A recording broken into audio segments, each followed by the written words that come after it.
Assalamualaikum warahmatullahi wabarakatuh.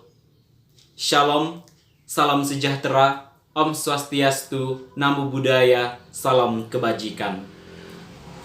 Alhamdulillah, alhamdulillahi rabbil alamin, wassalatu wassalamu ala ashrafil anbiya'i wal mursalin, wa ala alihi wa sahbihi rasulillahi ajma'in.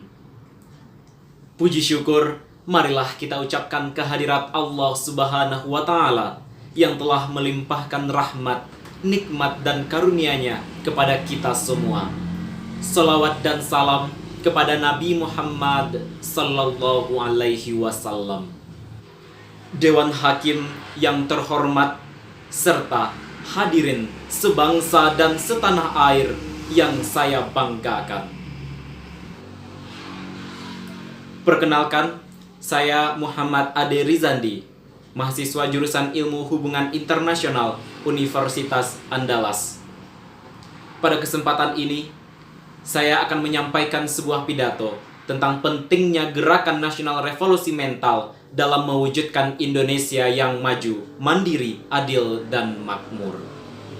Hadirin yang berbahagia, revolusi mental pertama kali dikumandangkan oleh Presiden Soekarno pada peringatan kemerdekaan 17 Agustus 1956.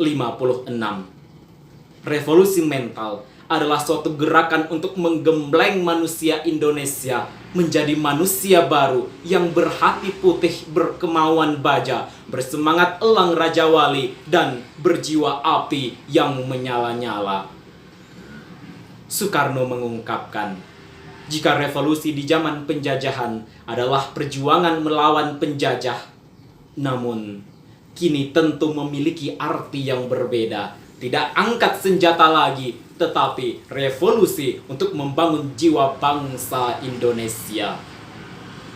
Hadirin yang berbahagia, Gerakan Indonesia Bersatu dalam rangka mewujudkan Indonesia yang maju, mandiri, adil, dan makmur merupakan peran dan kontribusi dari seluruh elemen masyarakat, terkhusus kepada mahasiswa dan generasi muda sebagai generasi penerus bangsa Indonesia.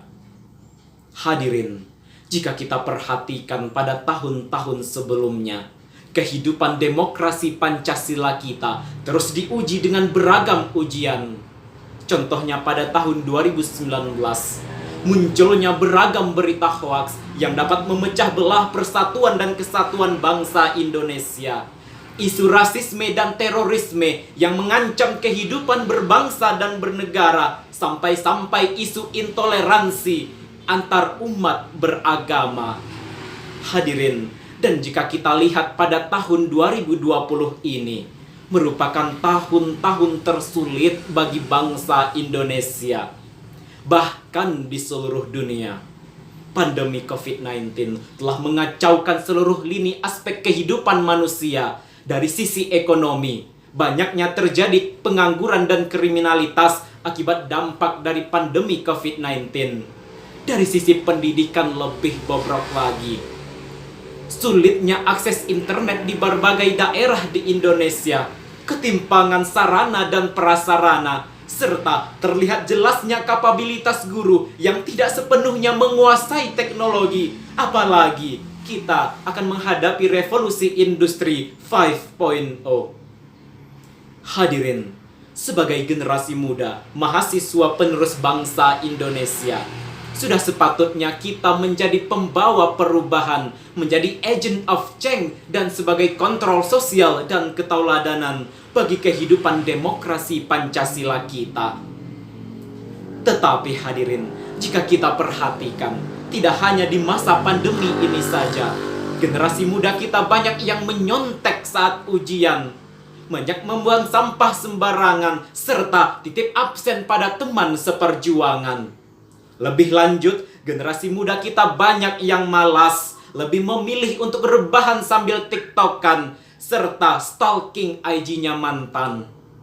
Dan yang lebih memilukan hadirin, jika kita dengar berita akhir-akhir ini, banyaknya kasus korupsi yang dilakukan oleh pejabat menteri.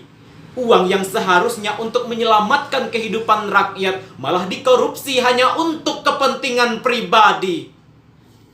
Jika hal ini terus kita biarkan berlarut-larut hadirin, maka gerakan revolusi mental yang bertujuan untuk menjadikan manusia Indonesia yang berintegritas, mau bekerja keras dan punya semangat gotong royong hanya tinggal impian. Untuk itu, mari kita revolusi cara pikir dan cara bertindak kita.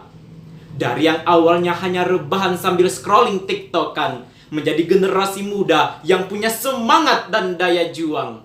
Dari yang awalnya hanya menjadi konten consumer Instagram, menjadi konten kreator positif untuk persatuan dan kesatuan.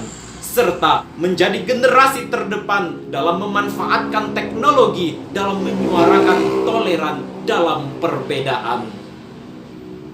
Hadirin yang berbahagia, dalam mewujudkan gerakan nasional revolusi mental ini, tentu saya tidak bisa melakukannya sendiri.